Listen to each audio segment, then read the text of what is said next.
Hello everyone, it's David from Automotive Press. I just returned from Japan and I went to actually visit a Mazda factory in Hiroshima, so I was very impressed with their manufacturing method, which is one of the best in the world. And therefore I'm really excited to talk about the Mazda CX-5, which has been around for a while, but it is still one of the best compact SUV out there.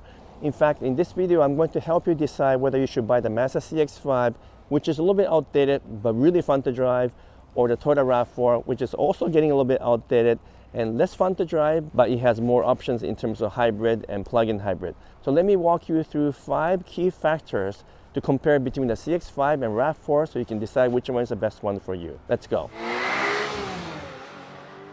Welcome back. So I'm going to walk you through 5 different ways you can compare the Mazda CX-5 to the Toyota RAV4, and you can decide which one is the right one for you.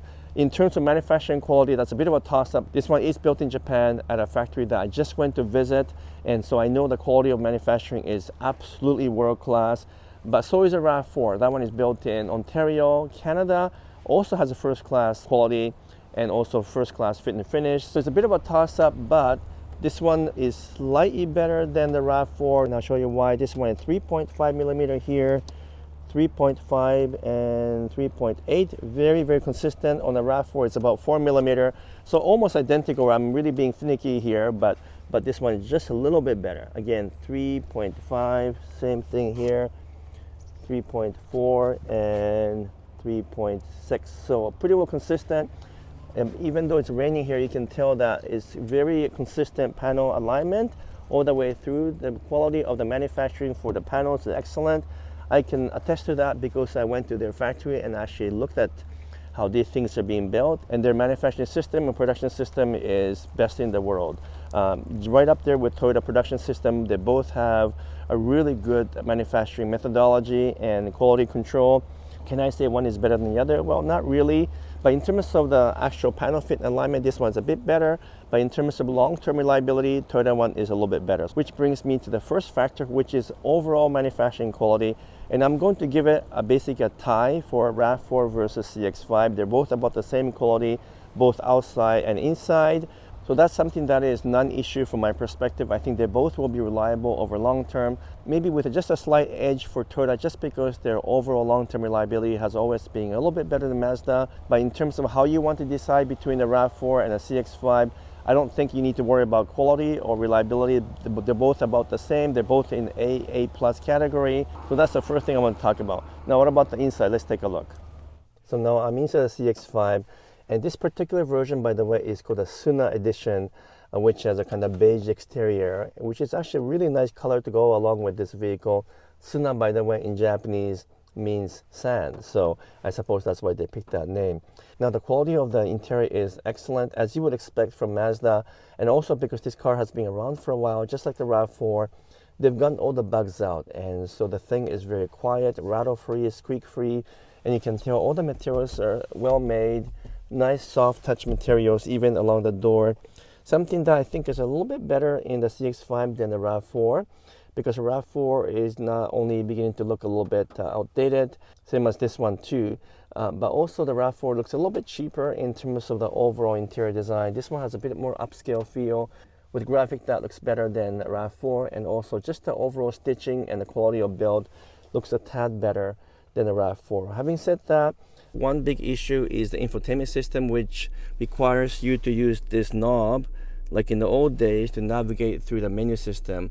It is pretty straightforward and works well, but it is not touch panel during the time that you're using as a menu system.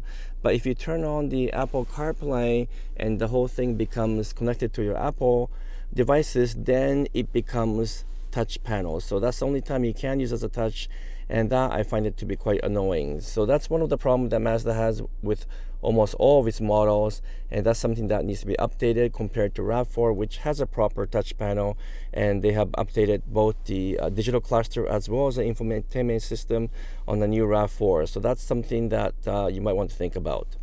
The next very important point to consider when trying to decide between RAV4 and CX-5 is a powertrain, because they are quite different.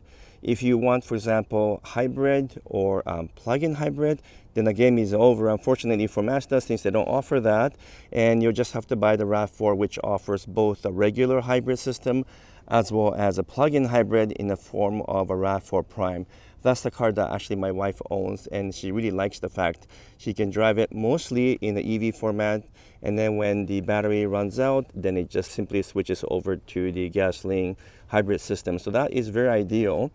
Having said that, the Mazda's engine is beautiful actually. It is a 2.5 liter turbocharged engine that has as much as 256 horsepower if you use premium fuel, which is not required. And if you use regular fuel, which is 87 octane rating, then you still get 227 horsepower at 5,000 RPM. And then in terms of torque, you get up to 320 with premium fuel or 310 with a regular fuel. Either way, the engine is powerful, it's very quiet, the pressure builds up really smoothly in terms of turbocharged engine. And so I love the powertrain, and in terms of performance and engagement and enjoyment, for sure the CX-5 with this 2.5 turbo is more fun to drive than the RAV4, simply because the turbocharger works so well and it's got plenty of power and torque. But once again, if you want to maximize fuel efficiency and therefore you really want a hybrid or a plug-in hybrid, then unfortunately for now at least, CX-5 can't compete with a RAV4. Now the new CX-90 offers plug-in hybrid, so there's some hope that when the new CX-5 arrives, maybe in a couple of years, they will offer a plug-in hybrid as well. So that's something we'll have to wait and see. But I will say that if you don't mind having a regular gasoline engine and not a hybrid, definitely this Mazda CX-5's 2.5 turbo is one of the best turbocharged four-cylinder engines in the world. It is just a beautiful to drive, really peppy and torquey, and you won't be disappointed for sure. Okay, so now I'm driving the CX-5 on the road, and this is when you begin to realize how much effort and time Mazda has placed in making the CX-5 a truly engaging vehicle to drive. This is something that many other manufacturers have simply chosen to ignore because they might come up with a smooth, refined ride and feel, but they're really boring to drive. And that includes the RAV4s, which of course comes in gasoline, hybrid, or plug-in hybrid. And all of them are very comfortable and smooth to drive, but they're not fun to drive. They just don't have the same sense of engagement as we have in the CX-5. The CX-5 has a direct road feel, much like some of the other European brands, and you can actually feel which way the steering is pointed. You can feel the road into your hands through the steering, and it stays really flat around the corners. So when you drive the CX-5 a little bit aggressively in terms of turning, in terms of acceleration, braking, everything included, well, this is the one that you want to drive every day, at least for me, because it's more fun to drive. Nothing wrong with a RAV4 driving, especially if you want smooth, quiet, very conservative feel. While the RAV4 is very, very well done in terms of refinement. And if you want comfort as #1 priority, you might want to pick the RAV4. But if you want the driving engagement or driving feel as an important subject, clearly CX-5 is better than the RAV4. So that's the fourth point I want to talk about, is comparing the basic driving character and the driving feel between the Toyota RAV4 and the Mazda CX-5. And obviously the driving feel will be quite different based on which model of RAV4 you pick. But generally speaking, CX-5 wins hands down when it comes to its ability to communicate with the driver and give you that sense of road feel that is definitely lacking in RAV4. So that's the fourth point I want to talk about. And again, you have to decide which one is important for you. The fifth point is value for money. So what do you actually get in terms of features, in terms of options for the money, and also how good is the resale value later on when you sell the vehicle. Well, in terms of overall features for the money, I think the RAV4 and the CX-5 are similar. They both offer similar safety features, same kind of luxury features. The audio quality is about the same, maybe a tad better in the Mazda, but not all that different. And then the pricing are actually quite similar. And so I would say they're about a tie in terms of overall value, but the resale value is definitely better in the RAV4, not by much because the CX-5 is also very popular, but generally speaking, RAV4 always get better resale value in the used car market especially for hybrid or plug-in hybrid. So I think the RAV4 has a bit of an edge in this regard. So if you want to consider resale value as one of the more important factors, then in that case, the RAV4 has an edge over CX-5. So those are the 5 factors I went through with you. In some cases, the CX-5 wins. In some cases, the RAV4 wins.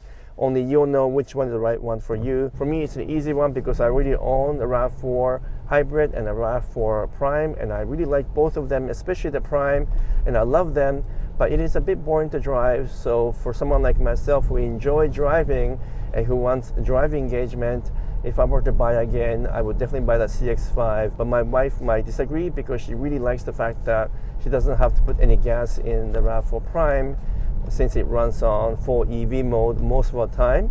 And so she would probably pick the RAV4 versus CX-5. So I think you'll have to decide based on those factors I talked about, whether driving character is more important to you or fuel efficiency is more important to you. All those things will matter, and you can then decide based on my feedback. I hope you enjoyed my video. So for now, I'm going to sign off.